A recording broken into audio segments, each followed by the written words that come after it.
Hello po sa inyong lahat mga ka-crypto. Ako po si Pinoy Crypto Trader at sa video na ito ay atin pong pag-uusapan ang aking technical analysis dito po kay Pepe ngayon pong May 21 taong 2024. At ang atin pong nakikita rito ay ang kanyang daily chart time frame kung saan ay mapapansin po natin na ang nabuong candlestick nito kahapon ay isang napakalaking bullish candlestick. At ang nangyari po rito ay tumagos siya or binasag na po niya yung kanyang major resistance line dito or ayan yung kanyang major resistance line dito nasa 40 digits 1086. At yan po yung ating inaabangan dito. Sinubukan po niyang basagin ito nitong mga ilang nakalipas na araw pero nagkaroon lamang po siya ng rejection, pero ngayon ay siya po ay nagkaroon ng correction or retest para bumuelo dito sa support line natin na nasa 50 digits 880. At ayan na nga po, bigla po siyang sumabog at nabasag niya yung major resistance line natin dito na 40 digits 1086. At mukhang ito po yung parang hudyat na tuloy-tuloy na yung pag-angat sa presyo nitong si Pepe. Kaya yan, kasi si Bitcoin ay umangat na rin. Kaya hinatak na rin po niya ang buong crypto market. At kasama po rito itong si Pepe. Kaya ayan, bago po tayo magpatuloy ay nais ko lamang po munang bigyang linaw ang aking disclaimer kung saan ang nilalaman po ng video na ito ay hindi po ito isang financial advice. For education and information purposes lamang po ang layunin nito. Maliban po dito ay nais ko na rin pong magbigay babala na wala pong kahit anumang group chat ang Pinoy Crypto Trader. Yan, check po muna natin ang kanyang performance dito kay CoinMarketCap. At mapapansin po natin dito na ayan, mukhang pinakamatindi ang performance nitong si Pepe compared sa ating ibang mga meme coins dito. Ayan, at saka si Bonk. Ayan, mas matindi po pala itong si Bonk. Kaya technical analysis po natin yan mamaya. Maging itong si Brett. Ayan, okay na rin po yung si Brett. Ito talaga matindi. Si Magcoin. Ayan, 48.56%. Maaari na rin natin i-check yan mamaya kung may oras pa tayo. Pero ngayon ay itong si Pepe. Ayan, ang ating pag-uusapan dito. Ang kanyang 24-hour performance ay umangat po siya ng 17.79% at ang kanyang 7-day performance ay umangat po ng 9.70%. Kaya ayan, nagre-reflect po yan sa kanyang nabuong candlestick kahapon na isang napakalaking bullish candlestick. Ngayon ay dito naman po sa kanyang market cap ay umangat po siya ng 17.79% at ang kanyang trading volume ay ang laki po ng kanyang linago. Umabot po ng 196.51%. Halos malapit na pong mag 200%.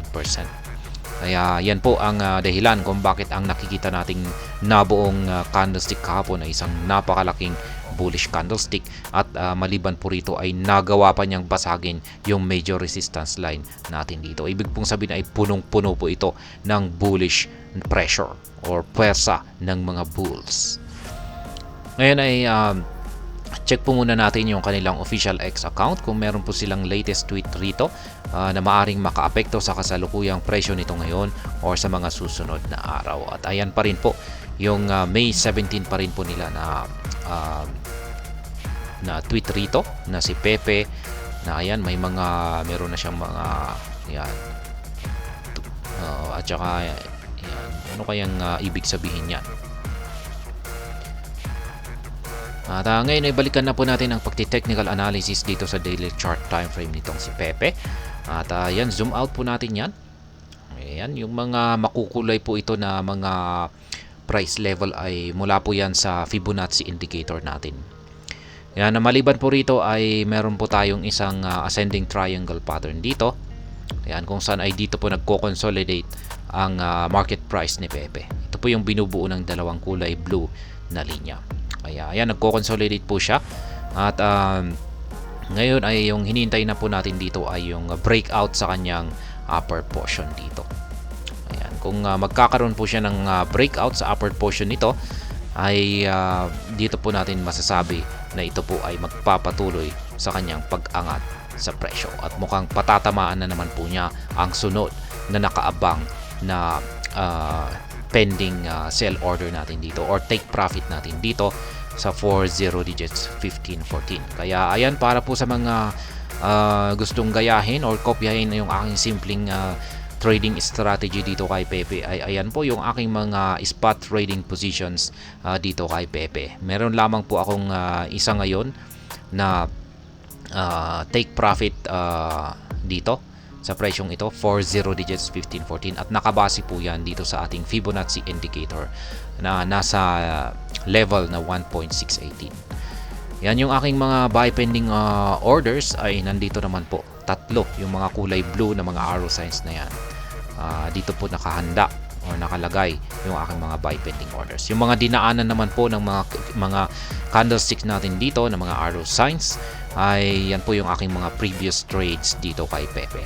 Kaya nakabila ko ng isang beses dito at saka tatlong beses na po akong take profit dito kay Pepe.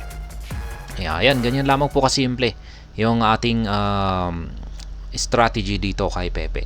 Yung sunod po nating take profit dito, kung sakaling umakyat po itong si Pepe rito or pinatamaan niya yung sunod nating price target dito, ay dito na nasa mga 220 na po ito, 40 digits 22. Ayan na, yan na po. Sana lamang po nating iseset yan kung pag na-trigger po yung ating sell pending order dito or take profit. Ngayon ay ilapit po natin yung portion na ginagalawan po ngayon ni Pepe. Ayan, para mas makita natin ito ng malinaw. At ayan na nga, nabasag po yung major resistance line natin dito. Kaya update po natin ng kulay red. At yung color coding po natin dito ay basta kulay red ay support line po yan. Kulay green ay mga resistance line. Kaya ngayon ay yung ating Hall Street indicator po rito ay nakikita naman po natin na kulay green at malusog pa rin yung kanyang pangangatawan. Ibig pong sabihin ay bullish momentum pa rin itong si Pepe. Kapag sinabi po nating bullish momentum ay patuloy po yung kanyang pag-angat sa presyo. At ganun din po yung ating mga nabubuong QQE bar dito, mga kulay blue. Ayan, at mukhang yung lumiit po yung kanyang pangangatawan dito, yung sukat ng QQE bar natin ay dulot po yan ng kanyang correction dito. Ayan, nung bumagsak po siya dito sa lower portion ng ating ascending triangle pattern. Kaya correction lamang po yan. At ngayon ay kung mapapansin po natin na patuloy na lumalaki yung sukat ng mga QQE bars natin, ay ayan, sa tingin ko ay hindi magtatagal yung upper portion ng ating ascending triangle pattern na ito, at ito po ay mababasag. At ayan, kasi nagsisilbi na rin po itong isang resistance line. Ngayon kung pag nabasag po yan, ay ayan, dito ko po masasabi na tuloy-tuloy na po ang pag-angat ni Pepe patungo dito sa sunod na price target natin dito. Kaya ayan, yan po yung binabantay natin ngayon. Pero kung pag biglang kung hindi po talaga kakayanin ng mga bulls or yung pwersa ng mga bulls nabasagin ang upper portion ng ating ascending triangle pattern dito, dahil sa malamang ay baka napagod ito sa pagbabasag nito sa dating major resistance line natin dito, ay posibleng mauwi po muna ito sa pagko-consolidate dito. Ayan, magko-consolidate muna siya rito. Patuloy na magko-consolidate siya dito sa loob ng ating ascending triangle pattern na ito. Pero sa tingin ko ay hindi pa rin po yan magtatagal, kasi napaka-bullish pa rin po yung ating mga signal dito. Kung sakaling magko-consolidate po siya rito ay ayan, hindi po gaano magtatagal, ay ayan, mababasag niya ang upper portion ng ating triangle pattern dito at magpapatuloy po siya sa kanyang pag-angat sa presyo.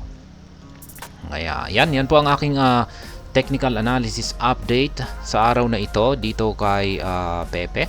Kaya yan po ulit yung aking mga spot trading positions para sa mga gustong kopyahin yung aking simpleng paraan sa pagtitrade lamang dito kay Pepe. Maaari po ninyong i-pause at ayan, saan na lamang po ninyo i-pause ninyo tapos kopyahin ninyo. At hanggang dito na lamang po tayo sa video na ito. Sana po ay inyong nagustuhan ang aking paliwanag dito. Kung inyo po itong nagustuhan ay pakiclick lamang po ang like button nito. Para naman po sa mga bago lamang dito, kayo po ay aking inaanyayahan para mag-subscribe. Pakiclick na rin po ang bell icon nito dahil ito po ang siya magsisilbing notification nito sa mga bago kong videos na akin pong ina-upload sa aking YouTube channel na ito. Marami pong salamat sa panonood, ingat po tayo lagi at God bless po sa ating lahat.